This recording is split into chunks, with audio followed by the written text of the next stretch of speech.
Hello friends, स्वागत है आप सभी का बीते मास्टर में। मैं हूं चे और एक और बोर्ड देखते हैं। ये भी है 796108-001, यानी कि ये 800 जीवन का बोर्ड है। ठीक है, पहले हमने 800 जीवन का बोर्ड रिपेयर किया, फिर 600 जीवन और ये दोबारा से 800 जीवन। तो दो बोर्ड की वीडियो अगर आपने नहीं देखी तो पहले आप जाके चेक कर सकते हैं। और तीसरा बोर्ड है तो इसमें भी सेम चीज़ करेंगे, बारी बारी से एक ही चीज़ रिपीट होगी तो आपको भी पता चल जाएगा कि भाई क्या चेक करना है। ठीक है, डायोड मोड पे रखते हैं और सबसे पहले क्या चेक करेंगे, 12 वोल्ट पे शॉर्टिंग नहीं होना चाहिए। ठीक है, तो देखिए 12 वोल्ट में कोई शॉर्टिंग नहीं है।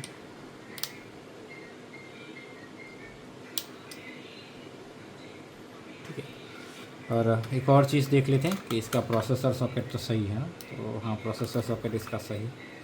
देखिए वो ख़राब होगा तो आगे बढ़ने का कोई मतलब नहीं है। ठीक है, तो सबसे पहले क्या वो चेक करेंगे, 12 वोल्ट हम इस कनेक्टर से भी चेक कर सकते हैं और यहाँ पे जो इनपुट कैपेसिटर है वहाँ से भी कर सकते हैं। उसके बाद चेक करेंगे हम प्राइमरी मॉस्फेट। प्राइमरी मॉस्फेट के लिए क्या करेंगे, ड्रेन पे ब्लैक प्रोब रखेंगे और सोर्स पे रेड प्रोब रखेंगे और चेक करेंगे कि रीडिंग आ रहा है कि नहीं। तो देखिए आ रहा है 503 आ रहा है। इसका मतलब ये कि प्राइमरी मॉस्फेट ओके है। अब प्राइमरी मॉस्फेट का सोर्स सेकेंडरी के ड्रेन से कनेक्टेड होता है, देखिए। ठीक है, तो क्या करेंगे, सेकेंडरी के ड्रेन से सेकेंडरी के सोर्स को चेक करेंगे। देखिए यहाँ पे भी कोई शॉर्टिंग नहीं है। ठीक है, सेकेंडरी का जो सोर्स है वो ग्राउंड होता है तो आप ग्राउंड के साथ भी चेक कर सकते हैं। ठीक है, तो यहाँ पे कोई प्रॉब्लम नहीं है। अब क्या करेंगे, हमारा जो रेड प्रोब है उसको ग्राउंड करेंगे और रैम सप्लाई का जो आउटपुट है, मतलब कि जो हमारा मेन मॉस्फेट है उसका सोर्स या फिर सेकेंडरी का ड्रेन, यहाँ पे चेक करेंगे तो देखिए कोई भी शॉर्टिंग हमें नहीं मिल रहा है। उसके बाद चेक करेंगे 5 वोल्ट सप्लाई, तो 5 वोल्ट की सप्लाई पे कोई शॉर्टिंग नहीं है। फिर चेक करते हैं 3.3 वोल्ट की सप्लाई, तो देखिए यहाँ पे भी कोई भी शॉर्टिंग नहीं है। उसके बाद क्या चेक करेंगे, तो यहाँ पे जो होता है एलडी उसको चेक करेंगे, शॉर्टिंग नहीं है। यहाँ पे 3.3 वोल्ट इन आउट होता है। उसके बाद सीधा चले जाएंगे बायोस चिप पे, पिन नंबर 1 पे हम चेक करेंगे तो शॉर्टिंग नहीं है। और फिर पिन नंबर 8 पे चेक करेंगे, 8 यानी कि 8 पे, तो वहाँ पे भी कोई शॉर्टिंग नहीं है। ठीक है, मतलब कि जो बेसिक चीज़ें हमें चेक करनी होती हैं वो हमने कर ली और हमें कहीं पे भी शॉर्टिंग नहीं मिला है। तो इसका मतलब ये है कि हम इस बोर्ड में पावर दे सकते हैं। ठीक है,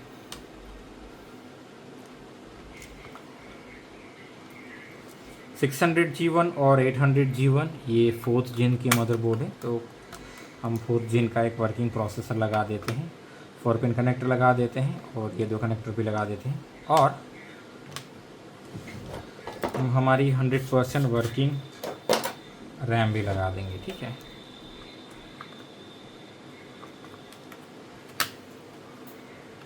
देखते हैं,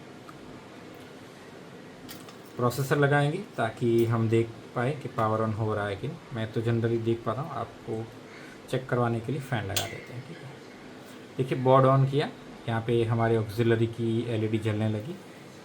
अब ट्रिगर करते हैं इसको, हमारा बोर्ड ट्रिगर हो गया। मल्टीमीटर को डीसी मोड पे रखते हैं और चेक करते हैं। मैं ब्लैक प्रोब को यहाँ पे ग्राउंड कर रहा हूँ और रैम सप्लाई को चेक करता हूँ। देखिए रैम सप्लाई बन रही है, 5 वोल्ट भी हमारा बन रहा होगा, हाँ बन रहा है। 3.3 वोल्ट भी बन रहा होगा, 3.3 वोल्ट का इन आउट भी बन रहा होगा। ठीक है, हमारे आईओ की पिन नंबर 1 पे 3.3 वोल्ट आ रहे होंगे, पिन नंबर 8 पे भी 3.3 आ रहे और हमारा कोर बन रहा है, मतलब कि सब कुछ बन रहा है। उसके बाद सीधा ही चलते थे VDD SPD पे। तो इसमें देखिए VDD SPD बन रहा है लेकिन बहुत ही लो है। ठीक है, तो जो हमने पहले बोर्ड रिपेयर किया था उस बोर्ड में भी कुछ ऐसा ही प्रॉब्लम था, उसमें VDD SPD नहीं बन रहा था, इसमें भी VDD SPD नहीं बन रहा है। ठीक है, तो क्या करेंगे, VDD SPD वाले को अभी टेम्पररी जंपर कर देंगे और चेक करेंगे कि क्या जंपर करने से हमारा VDD SPD बन जाता है। ठीक है,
तो मैंने इससे पहले के बोर्ड में आपको एक चीज़ दिखाई थी यहाँ पे जंपर करके। इस बोर्ड में मैं आपको थोड़ा अलग चीज़ दिखाता हूँ, ठीक है।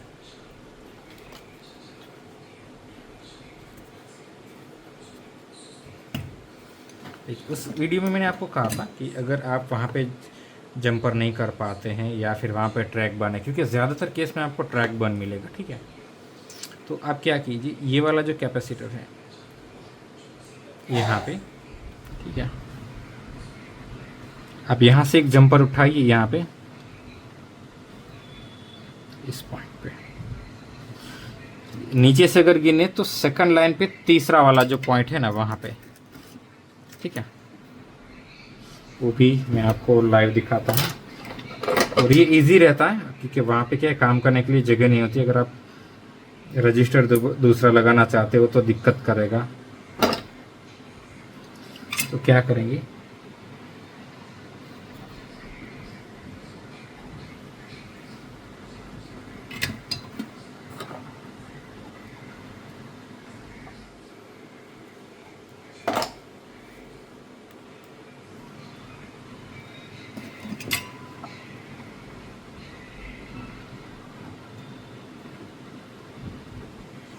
ठीक है, थोड़ा जंपर ऊपर।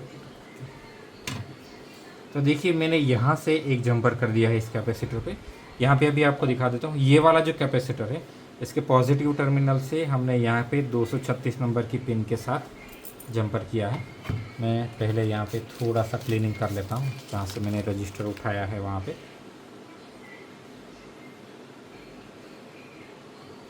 यहाँ पे रजिस्टर लगाना बहुत दिक्कत वाला होता है क्योंकि ये मार्किंग रह जाता है जलने का थोड़ा बहुत, ठीक है। आप कर सकते हो आराम से। हम ज़्यादातर यहाँ पे जंपर करके ही देते हैं या फिर रजिस्टर चेंज करके, पीछे नहीं करते। लेकिन आपको दिखाता हूँ कि अगर उस तरह से रिज़ल्ट नहीं आ रहा है तो आप ये तरीका भी अपना सकते हो। बहुत ही ईजी है, आपको कुछ भी करके वहाँ पे 3.3 वोल्ट देना है, ठीक है।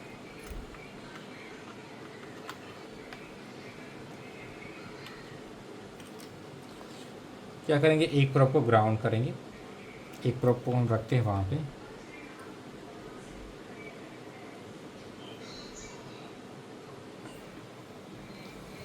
आपकी बोर्ड को ऑन करते हैं और देखिए हमारा 3.3 वोल्ट बन गया है, ठीक है।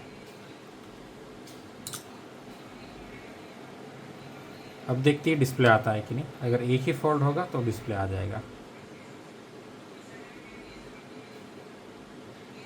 कोर भी बन रहा है हमारा। रिस्टार्ट होगा एक दो बार क्योंकि मैं जैसे कहा कि ये सारे डीलर के बोर्ड है तो बायोस रीसेट वगैरह वो लोग चेक कर ही लेते हैं, ठीक है। और देखिए हमारा HP EliteDesk 800 G1 SFF लिख के आ गया, मतलब कि हमारा डिस्प्ले आ चुका है। तो इस बोर्ड में एक ही फॉल्ट था, ठीक है। आपको लगता होगा कि सारे बोर्ड में आप फॉल्ट इतनी जल्दी कैसे ढूंढ लेते हैं, तो वो प्रैक्टिस की बात है। एक रूटीन फॉलो करते हैं, ठीक है। उस रूटीन में कहीं ना कहीं फॉल्ट मिल जाता है। अगर नहीं मिलता है तो फिर केस कॉम्प्लिकेटेड हो जाता है, ठीक है। तो इस बोर्ड में हमने सिर्फ VDD SPD की जो मिसिंग सप्लाई थी, ठीक है, किस वजह से मिसिंग थी वो चेक नहीं किया। तो वो रजिस्टर ख़राब होगा या तो फिर कहीं पर ट्रैक डैमेज होगा, ठीक है। तो मैंने जंपर कर दिया सिंपली। अब आराम से देखेंगे रजिस्टर चेंज करके, अगर नहीं होता है तो फिर जंपर एज इट इज़ रहने देंगे, ठीक है। तो आशा करता हूँ कि इस वीडियो को देख के आपको कुछ सीखने को मिला होगा। And thanks for watching.